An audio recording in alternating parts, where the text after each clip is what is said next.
केंद्रीय वित्त एवं कॉर्पोरेट अफेयर्स राज्य मंत्री अनुराग ठाकुर ने हिमाचल प्रदेश भाजपा की प्रदेश कार्य समिति के अपने उद्बोधन में प्रधानमंत्री नरेंद्र मोदी के नेतृत्व वाली केंद्र सरकार द्वारा लागू किए गए रिफॉर्म से देश के आर्थिक महाशक्ति बनने का द्वार खुलने की बात कही और कार्यकर्ताओं से मोदी सरकार की उपलब्धियों को जनता के बीच ले जाने की अपील की। अनुराग ठाकुर ने कहा कि भारत को आर्थिक महाशक्ति बनाने और 125 करोड़ देशवासियों का भविष्य संवारने के लिए मोदी सरकार कटिबद्ध है। उन्होंने कहा कि भारत को $5 ट्रिलियन की अर्थव्यवस्था बनाने व देश को आत्मनिर्भर बनाने के लिए मोदी सरकार ने वर्ष 1991 से भी ज्यादा रिफॉर्म्स किए हैं। देश के संसाधनों को बचाना कैसे है, हर पैसा ठीक जगह खर्च कैसे हो, ये भी कैसे करना है। दूसरा, जब कांग्रेस ने हमें सत्ता दी तब क्या स्थिति थी देश की। India was among the 5 fragile 5 economies of the world. दुनिया की 5 लड़खड़ाती चरमराती अर्थव्यवस्थाओं में से एक भारत था जब हमें सत्ता सौंप कर गए थे। लेकिन नरेंद्र मोदी जी की सोच और उनके नेतृत्व के कारण आज भारत दुनिया की पहली 6 अर्थव्यवस्थाओं में आकर खड़ा हुआ है। यह नरेंद्र मोदी जी ने करके दिया। फॉरेक्स रिजर्व्स $298 बिलियन थे भारत के। आज फॉरेक्स रिजर्व्स $591 बिलियन से ज्यादा है। यानी कि जितना 70 साल से ज्यादा समय में कांग्रेस ने इकट्ठा करने में लगाया, मोदी जी ने 7 सालों में उससे ज्यादा फॉरेक्स रिजर्व्स हिंदुस्तान के यहां पर रख दिए। यानी कि जितना हमने कर्जा लिया उससे ज्यादा हमारे पास खजाने में पड़ा है। ये बहुत कम देशों के पास है, हिंदुस्तान ने किया है। ये कुछ बातें जो रोजमर्रा की चर्चा में नहीं आएंगी, कोई समाचार पत्र इसके बारे में नहीं लिखेगा, कोई आपकी उपलब्धियों को नहीं बताएगा, लेकिन इसे हमारे कार्यकर्ताओं को बार बार बताने की आवश्यकता है ताकि हम कहें। किसी ने बीच में से अच्छा सुझाव दिया कि अटल टनल के बारे में बोलिए। आप ही नहीं, आज पूरा देश बोल उठा है कि हिंदुस्तान को एशिया की या सबसे ऊंचाई पर जो टनल बनाकर दी, तो जो वर्षों से नहीं बन पाई, वो भी नरेंद्र मोदी जी की सरकार ने आकर हिमाचल को करने का काम किया है।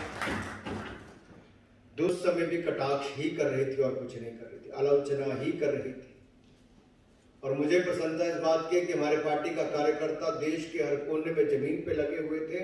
ये भारतीय जनता पार्टी की बहुत बड़ी उपलब्धि है, बहुत ही बड़ी उपलब्धि है। क्योंकि आज अगर दुनिया भर के देशों में कहा जाता है कि किसी देश ने जिन देशों में सबसे कम मृत्यु दर है, उन देशों में किसी देश का नाम आता है तो हमारे भारत का आता है। मेरे भाइयों का क्यों आया? क्योंकि मोदी जी ने नेतृत्व किया। मुझे आज भी याद है 24 मार्च को जब कंप्लीट लॉकडाउन लगा, तो माननीय गृह मंत्री जी को, वित्त मंत्री जी को और मुझे तीनों को वहां पर बुलाया गया प्रधानमंत्री जी के निवास पर। लगातार हमारी बैठकें 3-2 महीने तक इस पर होती रही। क्या करना चाहिए, संसाधन कम है, कितनी लंबी लड़ाई होगी, किसी को पता नहीं। क्या आप में से किसी को पता था 24 मार्च को क्या होगा? किसी को कल्पना नहीं थी कि आगे क्या होने वाला है। कम संसाधनों के बावजूद मोदी जी ने कहा, हिंदुस्तान में कोई व्यक्ति ऐसा ना हो गरीब से गरीब भी जो भूख के कारण मरे या भूखमरी के कारण मरे। हमें हर किसी को अन्न और धन देने का काम करना है। आज मैं यहां पर खड़ा होकर कह सकता हूं, 80 करोड़ लोगों को 8 महीने तक 5 किलो गेहूं, चावल और चना देने का काम किया तो नरेंद्र मोदी की सरकार ने किया। कोई दुनिया का देश नहीं कर पाया। मेरे हिमाचल प्रदेश को भी उस समय में हम लोगों ने 2,96,698 लोगों को तो रसोई गैस के सिलेंडर मिले, यानी कि मुफ्त गैस के सिलेंडर भी देश भर के उज्ज्वला योजना के लाभार्थियों को दिए गए। 28,30,000 लोगों को तो अनाज यहां पर दिया गया। हिमाचल प्रदेश की बात कर रहा हूं सिर्फ। यही नहीं, 6,70,000 से ज्यादा प्रधानमंत्री जनधन खाता धारक जो थे, उनको लगभग 100 करोड़ रुपया, 1500 रुपया हर महिला को उनके खातों में देने का काम मोदी सरकार ने किया।